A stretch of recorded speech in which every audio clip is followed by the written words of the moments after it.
राज्यपाल श्री आरिफ मोहम्मद खान जी, हमारे लोकप्रिय मुख्यमंत्री श्री नीतीश कुमार जी, यहां मंच पर बैठे अन्य महानुभाव, मेरे प्यारे भाइयों बहनों, अहां सबका ही प्रणाम करे छिए। पूर्णिया मां पूरण देवी, भक्त प्रहलाद, महर्षि मेही बाबा के कर्मस्थली छिए। ई धरती पर फणीश्वरनाथ रेणु आरो सतीनाथ भादुड़ी जैसन उपन्यासकार पैदा लेल के, ई विनोबा भावे जैसन कर्मयोगियों की कर्मस्थली छिए। ई धरती के हमें बार बार प्रणाम करे छे। सबसे पहले मैं आप सबकी क्षमा मांगता हूं। कोलकाता में मेरे कार्यक्रम में थोड़ा समय ज्यादा गया और उसके कारण मुझे यहां पहुंचने में विलंब हुआ। उसके बावजूद भी इतनी बड़ी तादाद में आप लोग हमें आशीर्वाद देने के लिए आए, इतने लंबा समय रुके रहे, मैं आपका बहुत बहुत आभार व्यक्त करता हूं। और विलंब से आने के लिए मैं फिर एक बार जनता जनार्दन के चरणों में क्षमा याचना करता हूं। साथियों, आज यहां बिहार के विकास के लिए करीब 40,000 करोड़ रुपया की परियोजनाओं का लोकार्पण और शिलान्यास हुआ है। रेल, एयरपोर्ट, बिजली, पानी से जुड़ी ये परियोजनाएं सीमांचल के सपनों को पूरा करने का माध्यम बनेगी। आज यहां 40,000 से ज्यादा लाभार्थियों को पीएम आवास योजना के तहत पक्का घर भी मिला है। इन 40,000 परिवारों के जीवन में आज एक नई शुरुआत हुई है। धनतेरस से पहले, दिवाली से पहले और छठ पूजा से पहले अपने पक्के घर में गृह प्रवेश बहुत सौभाग्य से होता है। मैं इन परिवारों को बधाई देता हूं, शुभकामनाएं देता हूं। साथियों, आज का ये अवसर मेरे उन बेघर भाइयों बहनों को भरोसे देने का भी है। एक दिन उनको भी पक्का घर मिलेगा, ये मोदी की गारंटी है। हमारी सरकार ने पिछले 11 साल में 4 करोड़ से ज्यादा पक्के घर बनाकर गरीबों को दिए हैं। अब हम 3 करोड़ नए घर बनाने का काम कर रहे हैं। जब तक हर गरीब को पक्का घर नहीं मिल जाता, मोदी रुकने या थमने वाला नहीं है। पिछड़े को प्राथमिकता, गरीब की सेवा, यही मोदी का लक्ष्य है। साथियों, आज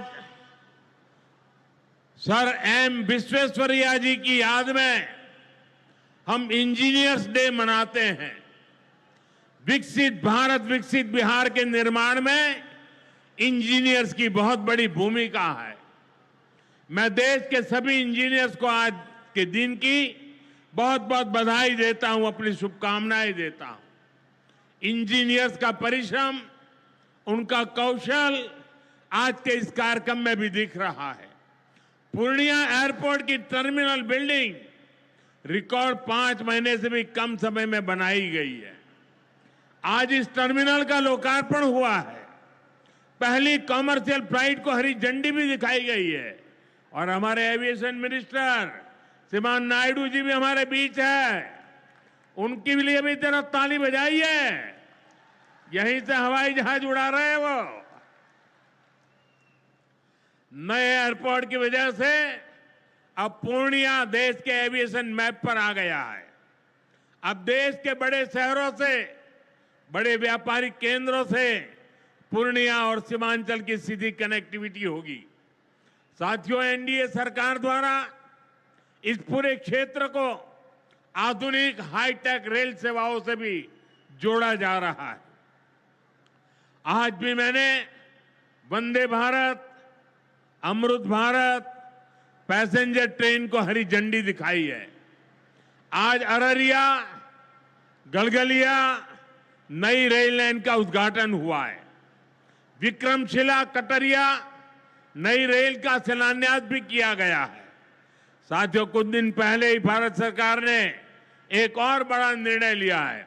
Buxar Bhagalpur high speed corridor के मोकामा मुंगेर सेक्शन को मंजूरी दे दी है।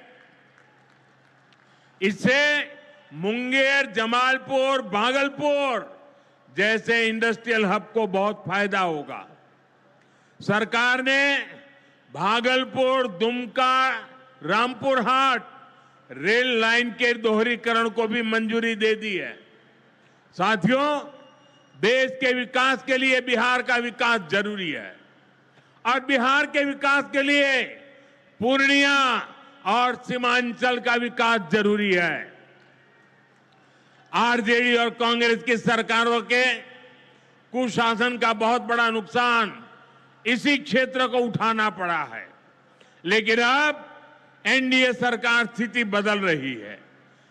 अब ये क्षेत्र विकास के फोकस में है। साथियों, बिजली के क्षेत्र में भी बिहार को आत्मनिर्भर बनाने का काम चल रहा है। यहां भागलपुर की पीरपैंती में 2400 मेगावाट के थर्मल पावर प्रोजेक्ट का शिलान्यास किया गया है। साथियों, बिहार की डबल इंजन की सरकार यहां के किसानों और पशुपालकों की आय बढ़ाने के लिए प्रतिबद्ध है। आज Kosi Mechi intra state river link project के पहले फेज का शिलान्यास भी हुआ है। इसे ईस्टर्न कोसी मेन कैनाल का विस्तार होगा। इसे लाखों हेक्टेयर भूमि की सिंचाई में सुविधा होगी और बाढ़ की चुनौती से निपटने में भी आसानी होगी। साथियों, बिहार के किसानों के पास आय का एक साधन मखाने की खेती भी रहा है, लेकिन पिछली सरकारों ने मखाने की भी उपेक्षा की और मखाना किसानों की भी उपेक्षा की। और मैं दावे से कहता हूं, ये जो आजकल यहां आकर के चक्कर काटते हैं ना, उन्होंने मेरे आने से पहले मखाना का नाम भी नहीं सुना होगा। ये हमारी सरकार है जिसने मखाना को प्राथमिकता दी है। साथियों, मैंने बिहार के आप लोगों से राष्ट्रीय मखाना बोर्ड के गठन का वायदा किया था। केंद्र सरकार ने कल ही राष्ट्रीय मखाना बोर्ड की स्थापना के लिए नोटिफिकेशन जारी कर दिया है। मखाना किसानों को मखाने की अच्छी कीमत मिले, टेक्नोलॉजी का इस्तेमाल बढ़ाया जाएगा। राष्ट्रीय मखाना बोर्ड इसके लिए निरंतर काम करेगा। मखाना सेक्टर के विकास के लिए हमारी सरकार ने करीब 550 करोड़ रुपए की योजना को मंजूर किया है। साथियों, बिहार के विकास की ये गति, बिहार की प्रगति कुछ लोगों को रास नहीं आ रही है। जिन लोगों ने दशकों तक बिहार का शोषण किया, इस मिट्टी को धोखा दिया, आज वो ये मानने को तैयारी नहीं कि बिहार भी नए कीर्तिमान बना सकता है। आप देखिए, बिहार के हर क्षेत्र में हजारों करोड़ रुपए के डेवलपमेंट प्रोजेक्ट पर काम चल रहा है। बिहार के राजगीर में हॉकी का एशिया कप जैसा बड़ा आयोजन हुआ। ओटा सिमरिया पुल जैसे ऐतिहासिक निर्माण कार्य बिहार में हुए। Made in Bihar rail engine Africa तक एक्सपोर्ट होकर जा रहा है, लेकिन ये सब कांग्रेस और आरजेडी वालों को पच नहीं रहा है। बिहार जब भी आगे बढ़ता है, ये लोग बिहार का अपमान करने में जुट जाते हैं। अभी आपने देखा होगा, आरजेडी की सहयोगी कांग्रेस पार्टी सोशल मीडिया पर बिहार की तुलना बीड़ी से कर रही है। इन लोगों को बिहार से इतनी नफरत है, इन लोगों ने घोटाले और भ्रष्टाचार करके बिहार की साख को बहुत नुकसान पहुंचाया। अब बिहार को विकास करते देखकर कांग्रेस आरजेडी ने फिर बिहार को बदनाम करने की ठान ली है। भाइयों बहनों, ऐसी मानसिकता वाले लोग कभी बिहार का भला नहीं कर सकते। जिन लोगों को अपनी तिजोरी भरने की चिंता रही हो, वो गरीब के घर की चिंता क्यों करे? कांग्रेस के एक प्रधानमंत्री ने माना था कि कांग्रेस सरकार 100 पैसा भेजती है, 100 रुपये, तो 85 पैसा बीच में ही लूट जाता है। आप मुझे बताइए, कांग्रेस आरजेडी की सरकार में सीधे गरीब के खाते में पैसे आ पाते थे। लालटेन जला करके वो पंजा उस पैसों को हाथ मारता था और 85 पैसे मार लेते थे। कोरोना के बाद से ही हर गरीब को मुफ्त राशन मिल रहा है।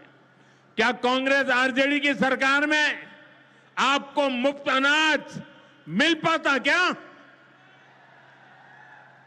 आज आयुष्मान योजना की वजह से हर गरीब को 5 लाख रुपए तक मुफ्त इलाज की सुविधा है। जिन लोगों ने आपके लिए अस्पताल तक नहीं बनवाए, वो आपको मुफ्त इलाज की सुविधा, मैं आपसे पूछना चाहता हूं, क्या ये मुफ्त इलाज की सुविधा दे पाते क्या? आपकी चिंता कर सकते क्या? साथियों, कांग्रेस और आरजेडी ने न केवल बिहार के सम्मान को खतरा है, बल्कि बिहार की पहचान को भी खतरा है। आज सीमांचल और पूर्वी भारत में घुसपैठियों के कारण डेमोग्राफी का कितना बड़ा संकट खड़ा हो चुका है। बिहार, बंगाल, असम, कई राज्यों के लोग अपनी बहनों बेटियों की सुरक्षा को लेकर चिंतित है। इसलिए ही मैंने लाल किले से के डेमोग्राफी मिशन की घोषणा की है। लेकिन वोट बैंक का स्वार्थ देखिए, कांग्रेस, आरजेडी और उसके इकोसिस्टम के लोग घुसपैठियों की वकालत करने में जुटे हैं, उन्हें बचाने में लगे हैं और बेशर्मी के साथ विदेश से आए घुसपैठियों को बचाने के लिए ये नारे लगा रहे हैं, यात्राएं निकाल रहे हैं। ये लोग बिहार और देश के संसाधन और सुरक्षा दोनों को दांव पर लगाना चाहते हैं। लेकिन आज पूर्णिया की इस धरती से मैं इन लोगों को एक बात अच्छी तरह समझाना चाहता हूं। ये आरजेडी कांग्रेस वालों की जमात, जरा कान खोल के मेरे बात सुन लो। जो भी घुसपैठिया है उसे बाहर जाना ही होगा। घुसपैठ पर ताला लगाना एनडीए की पक्की जिम्मेदारी है। जो नेता बचाव में खड़े हैं, जो घुसपैठियों को बचाने के लिए मैदान में आ जाए, मैं जरा उनको चुनौती देता हूं, आप घुसपैठियों को बचाने में चाहे जितना जोर लगा लें, आप घुसपैठियों को हटाने के संकल्प पर काम करते रहेंगे। जो लोग घुसपैठियों की ढाल बनते हैं, वो सुन ले, भारत में भारत का कानून चलेगा, घुसपैठियों की मनमानी नहीं चलेगी। ये मोदी की गारंटी है। घुसपैठियों पर कार्रवाई भी होगी और देश इसका अच्छा परिणाम भी देख के रहेगा। घुसपैठ के समर्थन में कांग्रेस, आरजेडी वाले जो विषय उछाल रहे हैं, बिहार और देश की जनता उन्हें बहुत करारा जवाब देने जा रही है। साथियों, कांग्रेस और आरजेडी बीते 2 दशक से बिहार की सत्ता से बाहर है और निसंदेह इसमें सबसे बड़ी भूमिका बिहार की मेरी माताओं बहनों की है। मैं बिहार की माताओं बहनों को विशेष प्रणाम करता हूं। आज आरजेडी के दौर में खुलेआम हत्या, बलात्कार और फिरौती जैसे अपराधों की सबसे बड़ी भुक्तभोगी बिहार की मेरी माताएं बहनें, यहां की महिलाएं थी।